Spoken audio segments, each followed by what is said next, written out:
Assalamualaikum warahmatullahi wabarakatuh.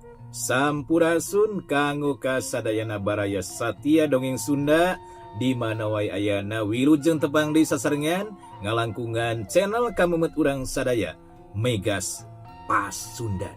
Kita alhamdulillah mengacil gentra suara tiasa nepangan deui kanggo ngalajengkeun jejer carios anu katunda dina jejerna sangsara dihaja dina bagian anu ke-15.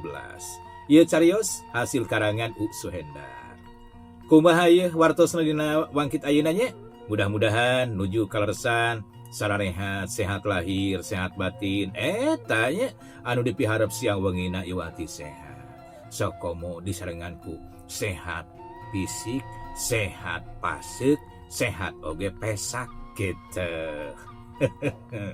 Sumangga kanggo sadayana baraya Satya dongeng Sunda, bobileh anu teu acan like, teu acan subscribe di atas kusim kuringnya supados tiasa tepang di sasarengan mapat manjang salamina ngalangkungan acara dongeng Sunda garapan Mang Acil Gentra Suara.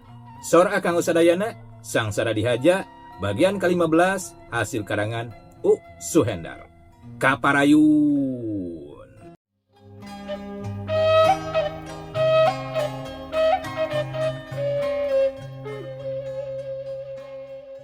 Teu panjang cumarita, Usman kapaksa nuturkeun ka Nyi Mojang anu ngaranna Rati. Leumpang salse mapajalan satapak, sakapeung nanjak sakapeung mudun, pungkal pengkol mantak bosen. Nya akhirna jog ka kebon sampeu, breh aya lembur leutik, imahna ukur sababaraha suhunan, kitu ge ancal-ancalan, kahalangan ku kebon jeung tatangkalan sejena.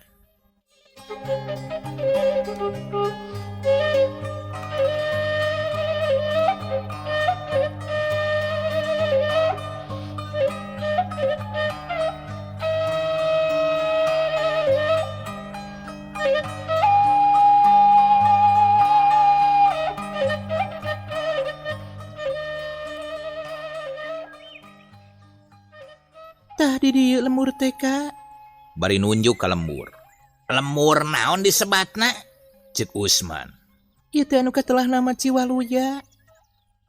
Sae ngaran lembur teh. Mani Waluya. Pantesna teh hirupna ge harirup. Cek Usman. Asa bener we ngomongna teh cek manehna mah. Nah kumaha Kang? Nah ari akang sasauran teh sapertos bodoreog. Nyatang tos we harirup atuh. Da anu marawat mah tos ngarali ka astana. Nalepat gitu. Sanes lepat nanging teu kedah dicaturkeun deui. Da muhun harirup. Cek Ratih deui. Maksad teh kieu anu dimaksad hirup ku akang mah usahana lancar, hasil mukti. Anu dagang sarenang, anu tani marukti. Rezekina seueur, saeutik mahi, loba nyesa. Henteu keung henteu hariwang. Henteu aya itu ieu anu mantak hareudang, tak kitu maksad teh Nyai. Cek Usman manik capeta. Oh gitu. Nah hari di lemur akang kumaha? Usman teu nembalan ditanya kitu teh.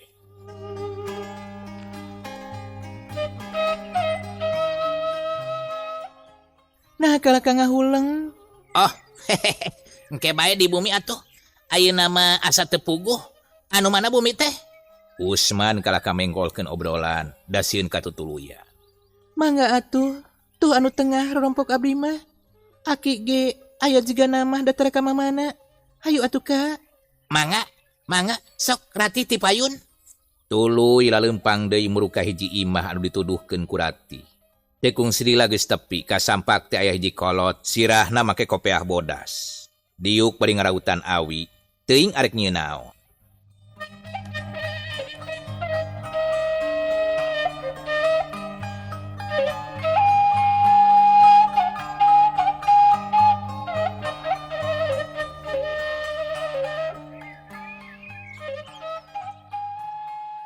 Aki aya tamu. Cek Rati langsung nakeun Usman kanu jadi akina. Atuh mani ngarenjag si aki teh. Cengkat bari jeung melong ka Usman. Nye seuri untuna geus teu jejeg. Paromana marah mai pikaconggaheun. Pok nanya. Bagea jalu, gimana hidup teh? bari ngeplukan calana ku leungeun kenca anu katuhu ngajak sasalaman ka Usman gap ditampanan bari jeung mangut hormat.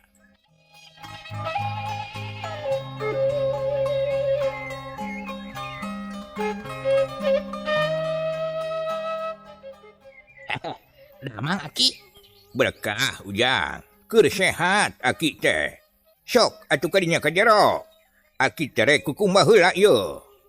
Mang Aki hatur nuhun. Rati seuri nanjok kitu teh lantaran anu jadi akina kacida someahna ka Usman. Tuluy manehna unggah ti heula dituturkeun ku Usman. Sok buntelan teh ditunda di pipir panto. Sedengkeun anu jadi akina anu katelah akinata nguliwat ka pipir ngumbah leungeun di pancuran. Tekung silila akinata geus jebule ti dapur. Ngajewang baju kampret tuluy dipake. Kop kana dompet bako jeung padudan. Dibawa ka tepas yang hareupan Sema.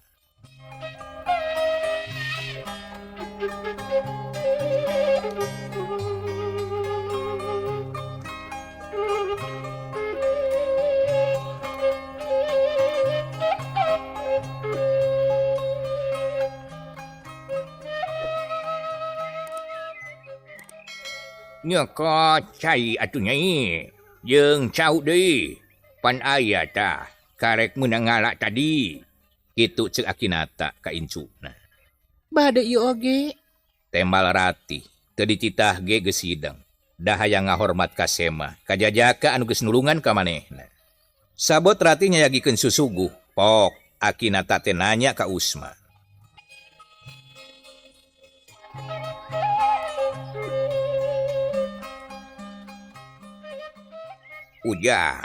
Ujang teh saha jenengan ti mana lemur matu banjar karang pamidanga. Bari jeung neuteup ka anu hayang sidik kana rupana. Sabab kasebut nage anyar pinanggih can kungsi wawu ti samemehna. Atuh pok Usman teh ngajawab.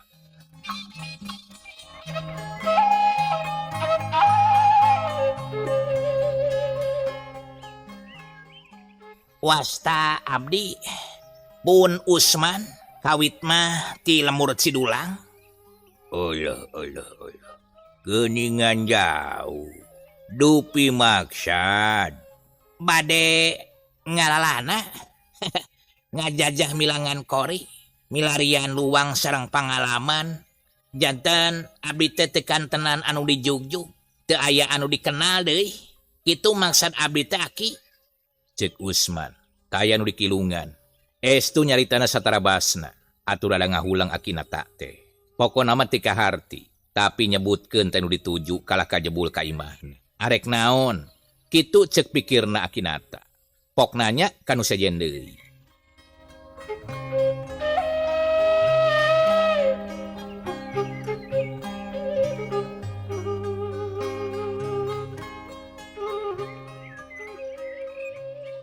Ke.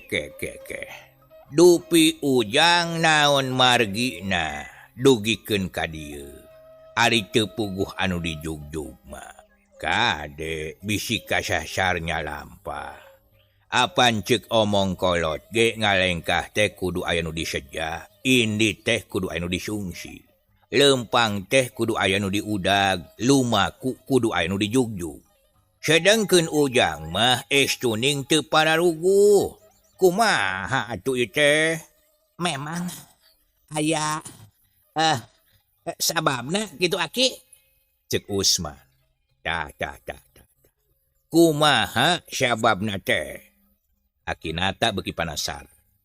Hanjaka samemeh Usman ngajawab. Sereuneu Ratih teh mawa susuguh, sok ditundaan hareupeun Sema.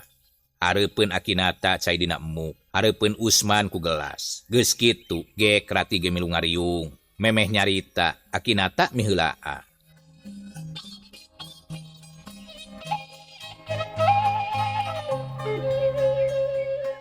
Ujang, ta ieu teh minangkana teh incu. Ari padumukana mah jauh. Dari dieu sotenan keur ngalap ilmu pangaweruh, nyuprih pangarti. Ngaranna Rati, incu Aki pituin. Ari lemurna mah jauh, ti Tatar Kulon, nyaeta ti Cimenong. Cek Akinata nerangkeun riwayat Ratih sacara garis badagna.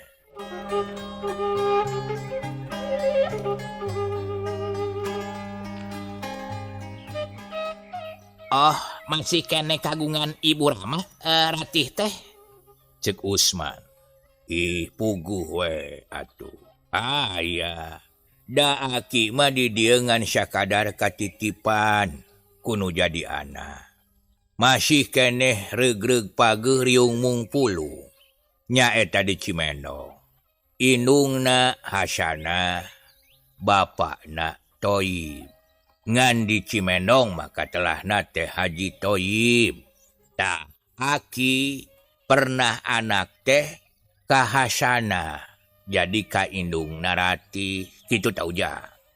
Oh, kitu. Tos lami eta Ratih di dieu nyuprih elmuna aki. Bisa disebutkeun geus lila. Sabab naon? Si Nyai teh di dieu mah ngarasa betah. Ting trim cenah kitu. Beda jeung di lemurna, bari jeung pan di dieu mah loba batur. Tuh di padepokan di pondok loba batur. Alhamdulillah. Nya nepikeun kaki wari si Nyai teh ngarasa betaheun. Kitu tau ja. Cek Akinata nerangkeun leuwih jentre ka sang tukang narati. Si horeng si mana horeng? Ratih teh anakna Bu Hasanah anu ti Haji Toyib. Anu ayana di lemur Cimendo.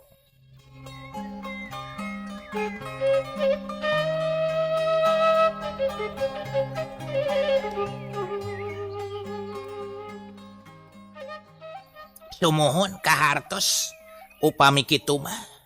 Ke ujang, urang nuluykeun deui pertanyaan anu tadi. Naon sababna pangna ujang teh leumpang teu puguh anu dijugjug, naha kasasar lampah, naha punung, kabur atawa kumaha. Cek Akinata bakat tingku panasaran. Malah Ratih ge mani colohok, hayang nyaho.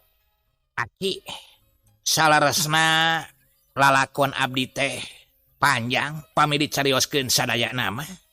Cek Usman. Ya, teu naon-naon panjang ge. Singkatna wae, sok. Kumaha pangna nepikeun ka ujang ka dieu? Kieu aki anu mawi ge. Abdi teh bade ngadadarkeun sabab musababna. Darak-dak Usman teh nyaritakeun pangalaman hirup. Ti mimiti ngahiji jeung kolotna anu aya di lemur Cidulang. Sok sanajan kanu jadi indungna inget-inget poho, tapi natrat keneh dina ingetan. Anu jadi bapakna kabeh dieunakeun kawin deui. Ditetek teh nu kaliwat. Malah kayaan rumah tangga anu jadi bapana ogenan dibejakeun sajalan terahna ka Akinata. Jeung kalakuan bapakna anu jadi robah ka manehna, sabadana kawin jeung Euis, kabeh dicaritakeun.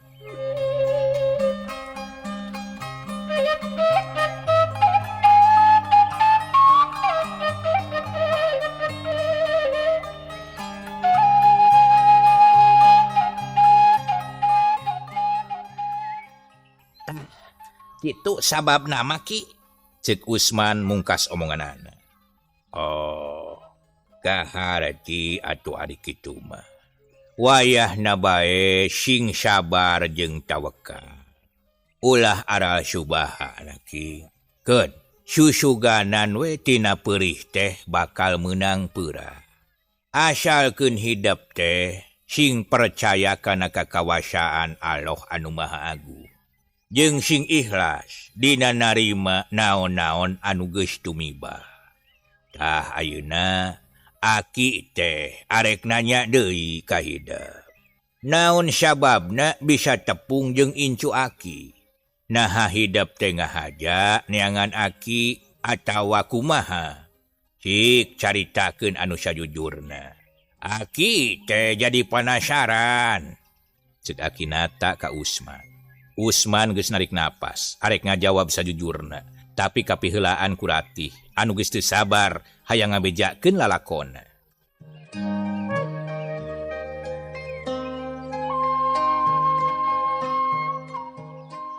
Kieu eta teh aki, Kang Usman teh sanes ngahaja bade ka aki. Nya sotenan ka dieu diajakan ku abdi. Pangna abdi wawu, abdi teu asa kahutangan budi. Tadi disasak, dipegat oray manis ageng bitis. Mangkaning di tempat hara-haraeun. Abdi teu ngajerit minta tulung. Jol we Kang Usman. Nya anjeunna anu nulungan ka abdi. Tak kumargi kitu, abdi teh hoyong ngaku, hoyong mulang tarima. Sakirang-kirang nangenalkeun ta sareng Aki. Tak kitu lalakonna teh Aki. Oh gitu. Bagja teman. Nya syukur atuh ari kitu lalakonna mah. Jadi Jang Usman teh geus nulungan ka incu abahnya. Nuhun. Usman rada era, luk tungkul jajantung jadi ratu. Sok atuh ngaleut heula ka dinya. Keun, sal sewe ari kitu lalakonna mah. Mangga ditampi Aki. Da memang hanaang hayang nginum disuguhan teh teu asa-asa. Tuluy we ditarima. Ratih mani atoheun. Akinata lugina hatena ari ngadenge kitu mah. Satuluyna prung wae ngawadul sagala dicaritakeun. Mimiti nama tina kaayaan kahirupan kula warga masing-masing. Tuluy kana perkara usaha. Nya akhirna maksud jeung tujuan Usman teh kabaca ku Akinata. Pok Akinata teh nyarita dari anaker.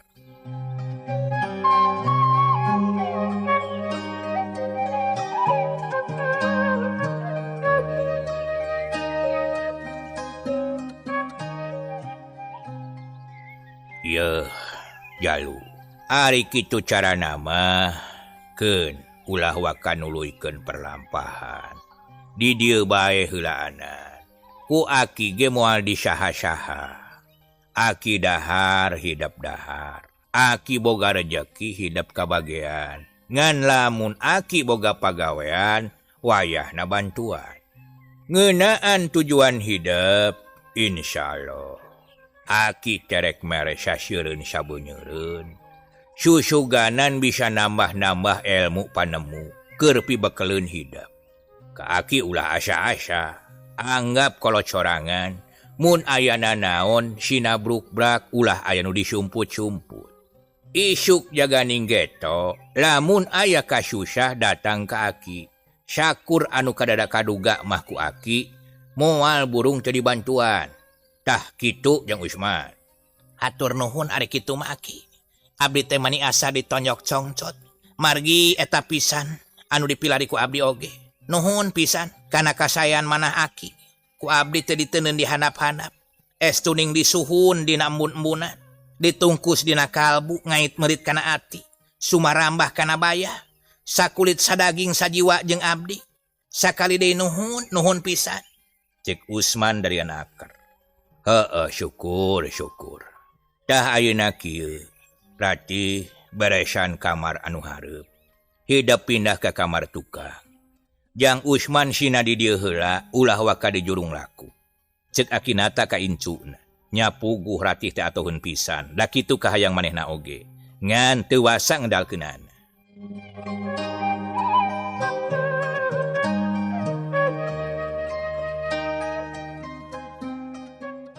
Mangga Aki, mangga. Temalna bari marah maijung nangtung tuluy asup ka kamar narek beberes. Arek meresan tempat keur sare Usman. Hate Ratih asa bungangang, sukaliwat saking. Sabab hate Akina bet sarua jeung manehna pada nyaah ka Usman. Atuh satuluyna mah Usman teh tetep tumetep heula di padepokanana Akinata. Kalaya niatna arek ku guru. Sabab Akinata geus kedal janji yen rek nurunkeun elmuna pikeun pibekeleun Usman.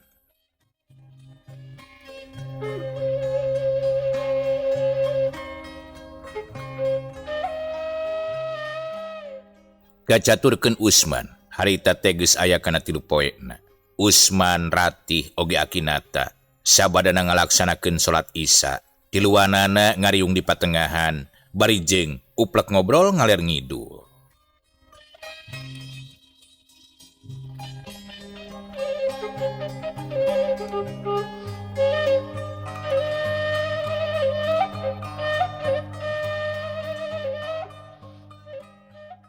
Aki mah teu weleh marepepeling ka hidep.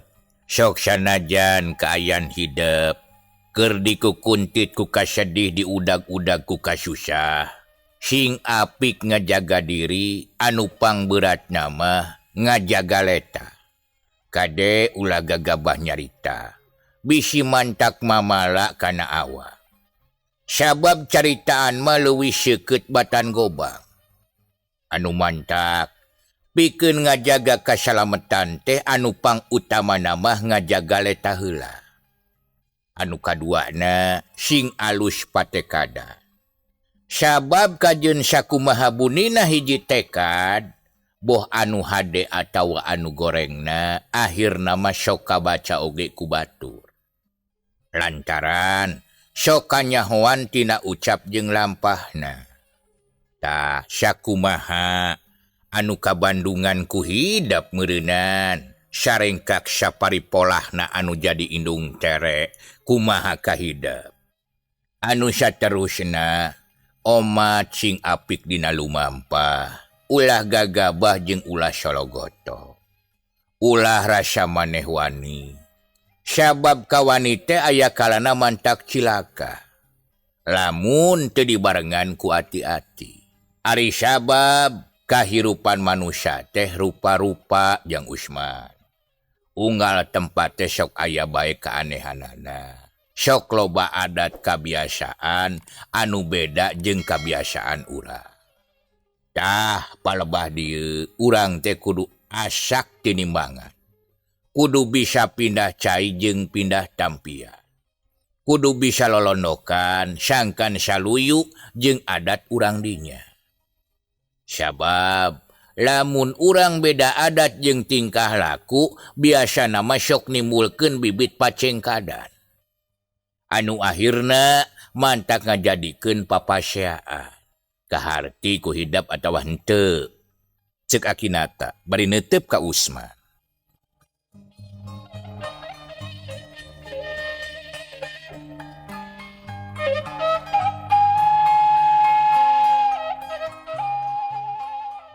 Kahartos Aki, ku abdi katampi pisan, mangga bade diperhatoskeun pisan, sarta bade disimpen dina ati sanubari, ditungkus dina kalbu sarta bade didamel obor kanggo abdi, supados abdi teh henteu nyasab nggoning lumampah di alam dunya. Mangga lajengkeun deui Aki, ceuk Usman bari jeung melong ka Akinata.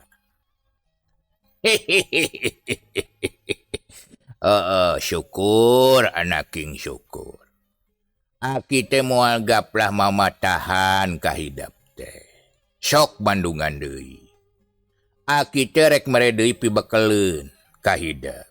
Sababnya kitu kaayaan Aki mah di dieu. Iwal ti makelan papatah kahidap. Hatur nuhun Aki, mangga lajengkeun deui. Saterusna kieu. Aki teh rek nanya kahidap. Ari hidap teh geus ngadenge sasak sirotol mustaqim atawa acan. Hari nguping mah parantos Aki. Jawab Usman semu kaget. Panonna melong ka Akinata. Syukur ari geus ngadenge mah. Anu kumaha eta sasak teh? Naon tanda-tandana? Cik caritakeun ka Aki. Mangga Aki. Anu kakuping ku abdi mah kieu.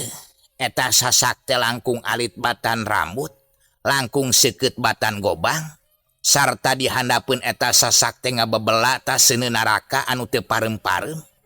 Saha jalma anu teu bisa meuntas, tangtu tigebrus kana seuneu naraka eta. Kitu upami telepatna Aki. Jawab Usman bari jeung neuteub ka Akinata.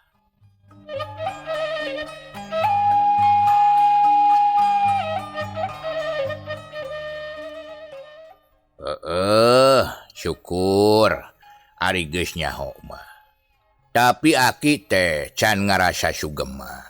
Lamun hidap can ngajawab deui pertanyaan. Ari eta sasak teh di mana ayana? Naha di dunya atawa di akhirat? Sanggem katerangan mah anu katampi ku abdi di akhirat. Nahangan di akhirat wungkul atawa lain? Mohon Aki. Jawab Usman semu bingung. Salah atuh. Eta sasak salian ti di akhirat teh aya deui nyatana dina diri urang pribadi. Sasak Sirotol Mustaqim anu digambarkeun ku babasan tadi teh nyaeta leuwih leutik batan buuk sarta leuwih seukeut batan gobang. Mangrupa hiji siloka anu kudu dipikiran kalayan taliti. Lamun hiji barang geus digambarkeun kitu, hartina teh kacidalemesna. Lantaran leutikna teh alah batan buuk dibelah 7. Kitu ceuk paribasana. Sarta leuwih seukeut ti batan gobang. Eta teh ngagamarkeun hiji dorongan ti setan. Anu kacidalemesna tur lantip sarta rikib. Lantaran setana ogenan ngancik dina diri urang kene. Anu mantak sakapeung mah tara karasa jeung tara sadar. Terkadang lamun dielingan ku batur oge sok mancanga. Da teu rumasa salah. Tah ieu anu disebut leuwih leutik batan buuk. Sarta leuwih seukeut batan gobang teh. Nyatana mah pangaruh setan eta teh. Anu ngagoda ka urang sangkan ingkar tina papagon agama jeung bebeneran. Ari anu disebut sieun neraka anu ngagedur eta teh pihartieunana hawa nafsu anu salilana ngabebela ngaduruk dada manusia. Anu akhirna mantak ngagebruskeun manusia kana jalan kahinaan jeung kamaksiatan. Tah kitu anu sabenerna mah. Jadi sasak Sirotol Mustaqim teh lain wae bakal kapanggih di akhirat. Dina diri urang ogenan geus aya. Malah mah salilana nganteng dina jalan kahirupan. Lamun manusia bisa ngalawan jeung merangan pangaruh setan anu lantip jeung kacidalemesna, eta hartina teh geus bisa meuntasan sasak. Sarta moal digebrus kana jurang anu kaduruk ku hawa nafsu. Lamun geus kitu insyaallah moal pinanggih jeung kacilakaan. Sabab bakal bisa meuntas kana eta sasak.